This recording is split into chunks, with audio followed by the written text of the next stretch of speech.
the great state of Connecticut for yielding and for her tremendous leadership in pushing back against this reckless Republican rescissions package. It's extraordinary to me that once again we're on the floor of the House of Representatives, not debating legislation that Republicans bring forward, Mr. Speaker, that is designed to lower the high cost of living in the United States of America, a promise that Republicans repeatedly made last year to the American people and now have repeatedly broken. Throughout this Congress, not a single bill has been brought to the House floor by my Republican colleagues that addresses the high cost of living in the United States of America. Not a single bill. House Republicans and President Trump promised that costs were going to go down in the United States of America. In fact, they said costs were going to go down on day one. But we know that costs haven't gone down in this great country, Mr. Speaker. Costs have gone up. And America is too expensive. Housing costs are too high. Grocery costs are too high. Utility costs are too high. Child care costs are too high.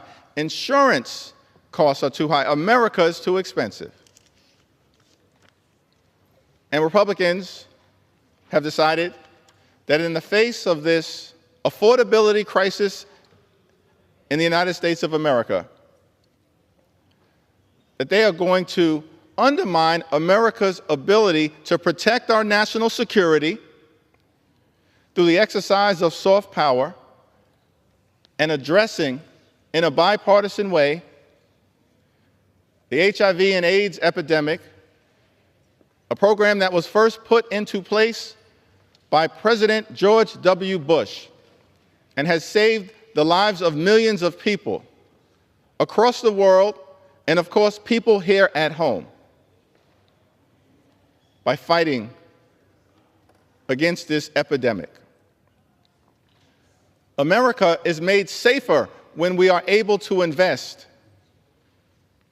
in diplomacy and development and democracy across the world, particularly in the face of aggressive efforts by China and Russia and other malignant actors to move the world in a different place. So this reckless Republican rescissions package will undermine America's national security, undermine public health here in this country and across the world. And it actually represents an attack on children. This is extraordinary to me. We're on the floor of the House of Representatives, not debating legislation that is designed to make this country and our economy more affordable, but actually debating legislation that targets Elmo and Big Bird and Daniel Tiger and Sesame Street. That's what we're doing by going after public broadcasting in the United States of America. Sesame Street has a letter of the day. I believe the letter of the day today is C. How appropriate. Because this Republican bill is cruel and it cuts children's programming all across the country. How can this be? That your priority right now as Republicans do nothing on the economy, nothing to make life more affordable, nothing to address the high cost of living. Instead, Republicans are attacking Elmo and Sesame Street and Big Bird and Daniel Tiger. Your priorities are all wrong. And this is on top of a GOP tax scam, Mr. Speaker, where Republicans are trying to visit on the American people the largest cuts to health care in American history, targeting Medicaid, Medicare, the Affordable Care Act, the Children's Health Insurance Program, and women's health by trying to defund Planned Parenthood. That's what Republicans in this Congress are trying to do through the GOP tax scam, this disgusting abomination, the one big ugly bill.